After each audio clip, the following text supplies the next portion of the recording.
Greetings, everybody. I hope you're all doing well today. Welcome to Just Another Channel. If you're new, please subscribe, like, or dislike it, and hit that notification button as I have videos that drop every Monday, Wednesday, Friday at 3 a.m. PST. So let's begin. Today, we are going to be talking about a topic last week that came up in regards to Babylon 5 series reboot coming from the original series creator. An interesting piece of information, and I have to say before we get off, is that Babylon 5 is one of those very unique sci-fi gems that I think was ahead of its time when it came out. I'm sure a lot of people can agree with that.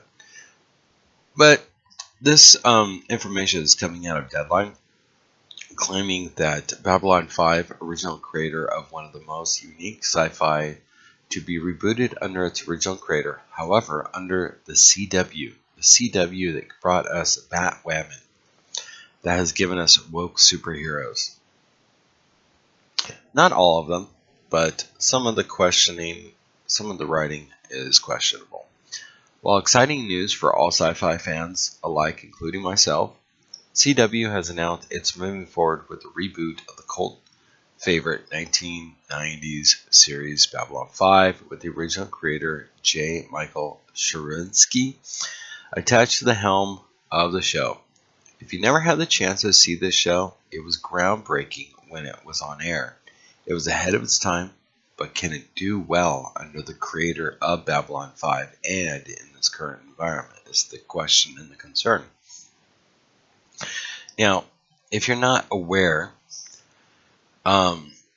the story will focus and reboot around John Sheridan, the second protagonist of the original series, as played by Bruce Boxleitner, who was introduced in Season 2 following Michael O'Hare's leaving the show as Jeffrey Sinclair after Season 1. The official synopsis reveals for the new Babylon 5 confirms that it will feature many elements in common with its predecessor. So here's what they say, and this is a quote. The reboot focuses around John Sheridan, an Earth Force officer with a mysterious background who is assigned to Babylon 5, a 5-mile-long space station in neutral space, a port call for travelers, smugglers, corporate explorers, and alien diplomats at a time of uneasy peace and constant threat of war. His arrival triggers a destiny beyond anything he could have even imagined.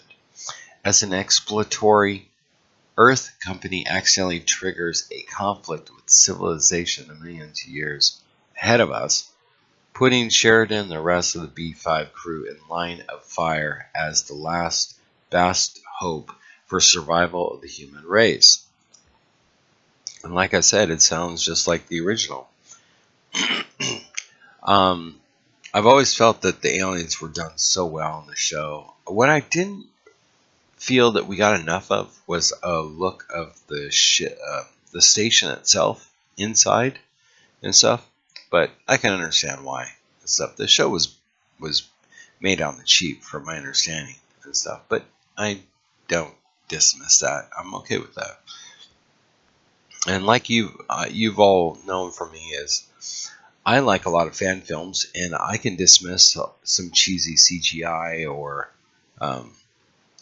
some cheesy acting here and there. As long as the script is good, story's good. You know what I'm saying? I'm okay with that. I don't need polished show. But Babylon 5 was hugely groundbreaking for its day. The creator envisioned the series as a novel for television, and each episode as a chapter. This meant that the story stretched across multiple episodes and sometimes seasons with constantly evolving status quo. This was stark contrast for the case of the week style storytelling that was so common at the time. Its assembled cast also changed over time in the course of its 110 episodes, with O'Hare joining by the likes of Claudia Christian, Jerry Doyle, Mira Furlan, Richard Biggs, and Bill Mumm. There was a really good cast of people. Szynski has continued to be a prominent player in the industry, having co-produced Netflix Sense8 with the Wachowskis.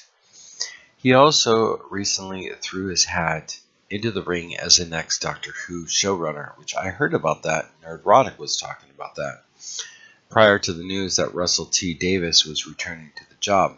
It's ironic that he's also now coming back to TV that made his name to restore to his life, which I'm cool with. I'm alright with. I hope that he can, But Babylon 5 is one of the most underrated achievements in TV history, is my opinion. It is overlooked in a lot of ways. It pioneered serialized storytelling in many ways. But Star Trek did it also. So it didn't per se and perhaps do that. But it did in many ways of more of a drama type of series, in my opinion. I had always wanted to see a reboot, as much as I wanted to see a continuation of Next Generation Babylon 5. I had even thought, and many fans had thought, the place of a show on a station was pragmatic, and yet it worked. It even worked in Deep Space Nine and Star Trek, which many thought they ripped off from Babylon 5, no doubt. Which I agree, and coming from a Star Trek fan. Not so much these days, but it is the right time. But is it the right time to revive this in the way of a reboot? Why must it be a reboot? Even for the original creator, why would you reboot what was already great? Perhaps it is part that it's open-ended. They want to tell a different version of the stories from Babylon 5 that was missing from the original. The original was kind of, while it was good, it was kind of all over the place. And I don't know if it's because it was written like it was written in chapters and stuff like that, Some have stated that are commenting on the story of this happening is the look is very generic from the 1990s, original show era that it was produced, but it still holds up. Also, granted, the show was certainly rough in many ways, like I stated, the way it was cut to low budget, but that is not what a show is all about, and I can bypass all that. Hell, I love Star Trek fan films, like I stated. They have great, solid stories, and I can dismiss the rest. Perhaps they can surprise us with what they can do. Modernized, serialized storytelling by the original creator and writers, as we have seen with Orville, because we don't see it with Star Trek these days. I never saw it when it came out either, or was on air. I didn't or wasn't introduced to it until much later, and I think it was around, or I discovered it when streaming was emerging, and I can't recall where I saw it, but I loved it when I did watch it. So I'm going to end it here. It's a little long here, guys, but tell me what your thoughts are. Are you a big B5 fan? Do you want to see this? What is your thoughts? And it being on the CW, what are your concerns? Let me know what you think down below. Don't forget to hit that notification button too. Alright? Take care, everybody. Bye.